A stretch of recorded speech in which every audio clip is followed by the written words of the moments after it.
What if we took the Europa out of Europa Universalis IV? Let's do it and find out. We'll be using a mod that I've made called Colonize Please. It's linked in the description and on screen now if you want to try it out. All provinces in what the game considers Europe have been voided and all forts have been destroyed. And before we get into the video, if you find yourself enjoying it, please make sure to support by leaving a like on the video. It really does help out a lot. And if you aren't already, consider subscribing because only about a quarter of you guys watching are actually subscribed for weekly fun content like this. Backed by popular demand, but with a little twist. You guys know the drill. If they're not a colonial country and they have a port or an adjacent province that is empty, they get money, colonists, colonist speed, and colonist range. And they've also discovered every province in the world that they could possibly colonize, try to even the playing field a bit. New World natives, as well as the aboriginals and the natives down in this region, still don't have the ability to colonize. But if you guys would like to see this mod with natives allowed to colonize, let me know in the comments. I'd be happy to check it out. Anyways, speed 5 and unpause. This video is brought to you by the wonderful people who support me on Patreon. For early access to each video from this channel, access to exclusive roles and channels in the community Discord, as well as monthly patron live streams, check out the link in the description or on screen now and consider supporting me today.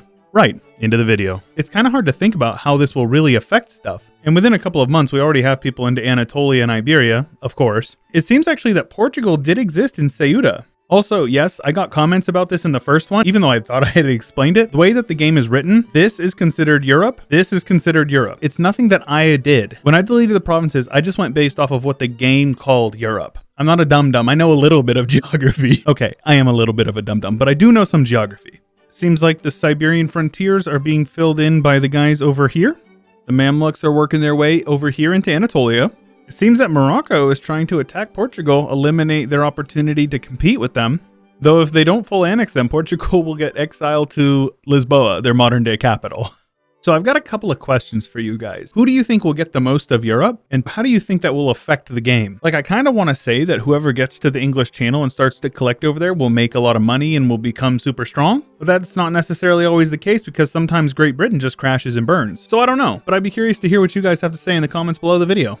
So I guess this isn't super surprising, but it's still pretty cool to see Andalusia being formed by Morocco. They did also eat Portugal, so I guess you could actually say that Andalusia is the only European power, right? I guess you can't really say European, but Iberian, which is on Europe, so I don't know.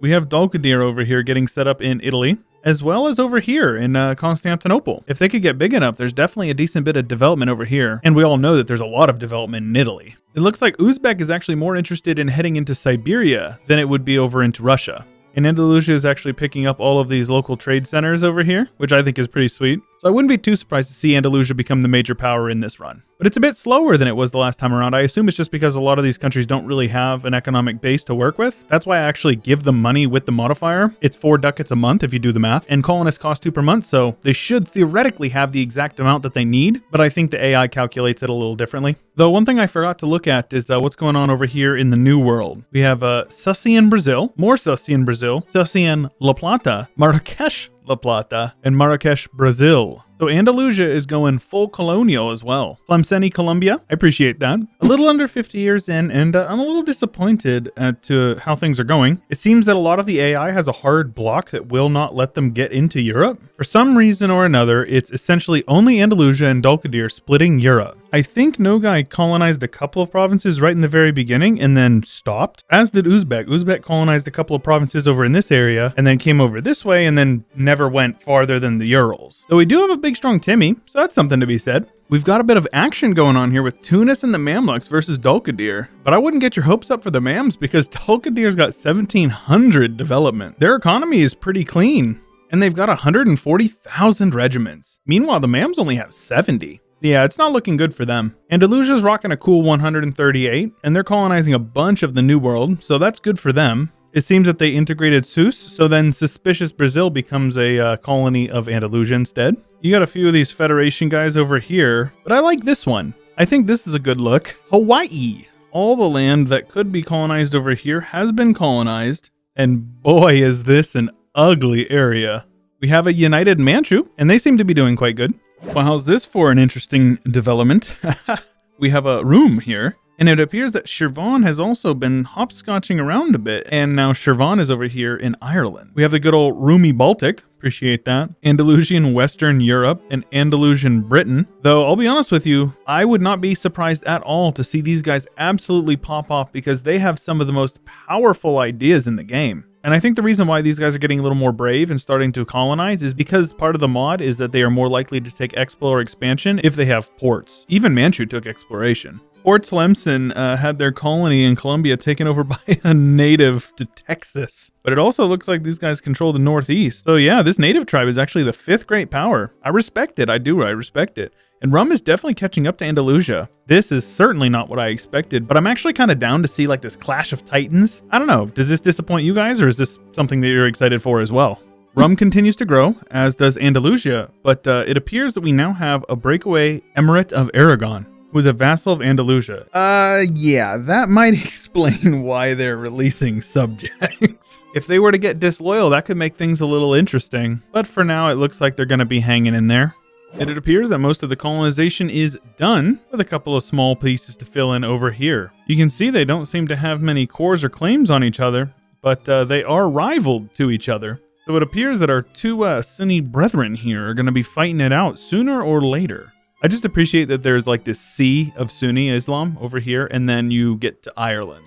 This is like the Muslim equivalent to like the Anglican Church and then the Catholics that live in Ireland. I know it's like this very complicated political issue, but if you just say it on a very superficial level, it kind of makes sense, right? So I can't say that I expected to see this. We have a Polynesian Alaska, as well as a Polynesian Cascadia, with Cascadia having a ton of tributaries over here in North America, including a Polynesian California under King Akamu, whatever this name is. So here we are, our inevitable clash of titans, and though Andalusia very heavily outnumbers Rum and their allies, they are taking massive casualties, mostly just to attrition. In fact, it looks like Rum has hardly lost any troops at all other than to attrition, and Andalusia has lost a lot of ships as well. And meanwhile in Britain, the peasants are rising up. It doesn't help that aside from their capital forts, there is not a single fort in all of Europe, because apparently they don't have the economy to build forts. One day I say, oh, the AI builds too many forts. The next, oh, the AI does not build any forts. And I'm on 1.33, so I don't know why they're not, to be honest with you. And it would appear that Cascadia has migrated into Canada proper. But don't worry, we do have Canada, our Polynesian tribal kingdom of Canada, that also worships pigs and stuff. Rum has actually overtaken Andalusia for the #1 great power spot, and the numbers are much more even than they used to be. Massive numbers. Comparing their economies, Rum over here is bringing in 290 ducats a month with a total income of 560. And it appears that Andalusia is just being a little more efficient with spending their money because their net balance is lower, but they're making way more money. And no surprise, they're collecting 245 ducats per month from the English Channel. I had a feeling that the English Channel would be a big deciding factor for this, but we'll see how it actually turns out in the long game. Economic hegemon of the world, Rum. Naval hegemon of the world, Andalusia. And military hegemon with the Ming. Ming has passed all celestial reforms and has maximum mandate, and is clearly not struggling with making more.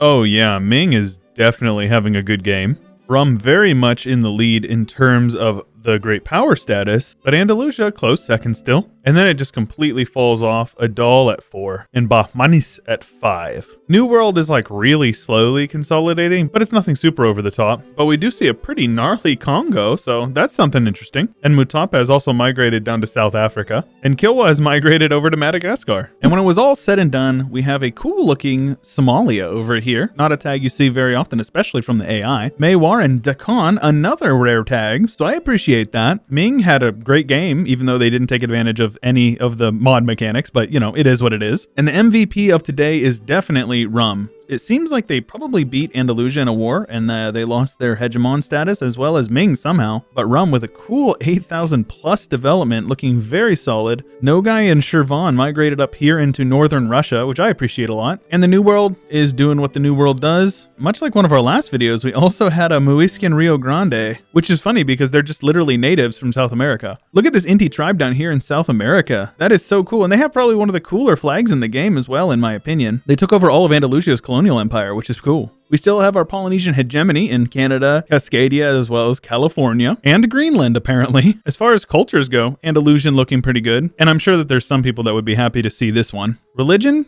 Sunni. It's all Sunni. Always has been.